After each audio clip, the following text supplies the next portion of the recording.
Tidakkah sebagai seorang yang disebut dengan memiliki darah biru partai politik terbesar PD Perjuangan, Anda berhak dapat golden ticket? Enggak juga. Ibu Mega itu ya kembali lagi, ini bukan urusan anak. Ini urusannya bagaimana kemudian memunculkan seorang pemimpin untuk bangsa dan negara. Dan apakah siapa, bagaimana, ya pasti Bu Mega punya pertimbangan sendiri. Jadi bukannya berarti harus Puan Maharani. Bukan berarti harus Puan Maharani. Jadi salah ya orang kalau melihat apapun yang diminta oleh seorang Puan Maharani, Bu Mega sebagai ketum PD Perjuangan itu pasti mengabulkan. Salah banget lah, salah banget. Itu nggak pernah kayak gitu. Dan Tidak segampang itu? Tidak segampang itu dan nggak pernah kayak begitu. Jadi semua penugasan yang diberikan kepada saya bukan karena saya yang minta, tapi memang karena Bu Mega menugaskan, memberikan amanah, ya udah kamu ke sana, kamu ditugaskan ke sini, kamu ikut. Bukan juga saya ikut-ikut aja, tentu saja Bu Mega sudah menentukan tugas atau amanah atau posisi mana sih sebenarnya yang kira-kira Puan tuh cocok.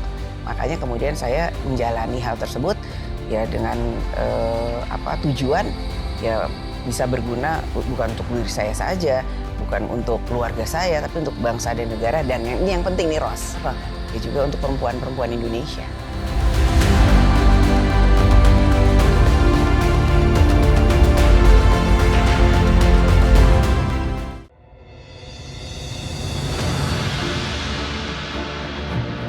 Saya ingin tanya Mbak Puan, antara Mbak Puan dan Mas Ganjar itu gimana? Ada apa antara Puan Maharani dan Ganjar Pranowo? Ya nggak ada apa-apa, kita sama-sama kader.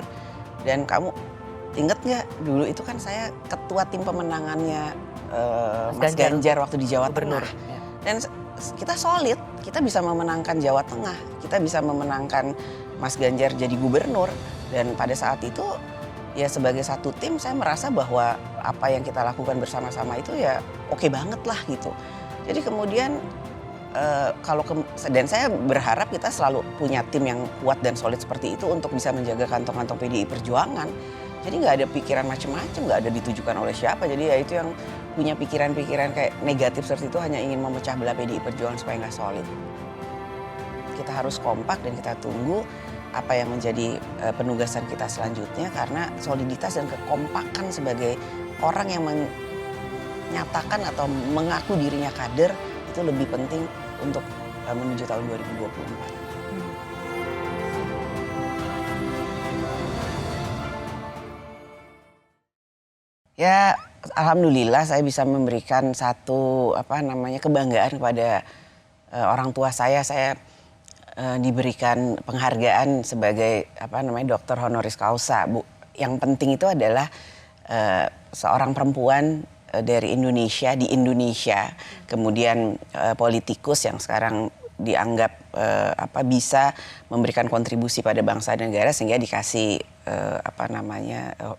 penghargaan honoris causa. Karena saya merasakan, aduh Ros, berat banget.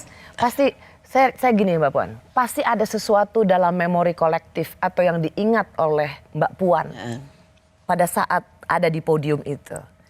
Apa yang ada dalam ingatan ya, waktu itu ya? Ternyata berat jadi perempuan di Indonesia. Nggak semudah yang dibayangkan, bahwa bisa jadi Menko PMK, jadi ketua DPR. Untuk mencapai ke sini itu ternyata nggak segampang itu.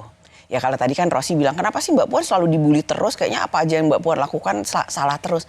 Itu kan bukan suatu hal yang mudah sebenarnya kalau kita mau cerna sebagai seorang manusia.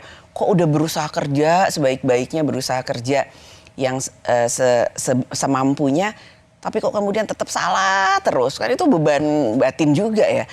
Saya sampai pikir, kenapa ya kayak gini terus? Apa karena saya perempuan ya? Tapi saya ngerasa kayaknya iya juga sih, kayaknya apakah kemudian di Indonesia itu belum siap ya menerima seorang perempuan itu untuk maju jadi seorang pemimpin ya dimanapun posisinya. Jadi saya merasa ya itu kan saya lagi menceritakan dua sayap burung kan. Harusnya kita itu bisa seiring sejalan laki-laki dan perempuan untuk dalam demokrasi di Indonesia. Makanya di situ saya harus bisa, karena Ibu Mega juga selalu mengajarkan ini perjuangan kamu dan Mama, maksudnya Ibu Mega dan saya, itu ada perjuangan bukan buat kita berdua aja Puan. Tapi buat perempuan-perempuan Indonesia.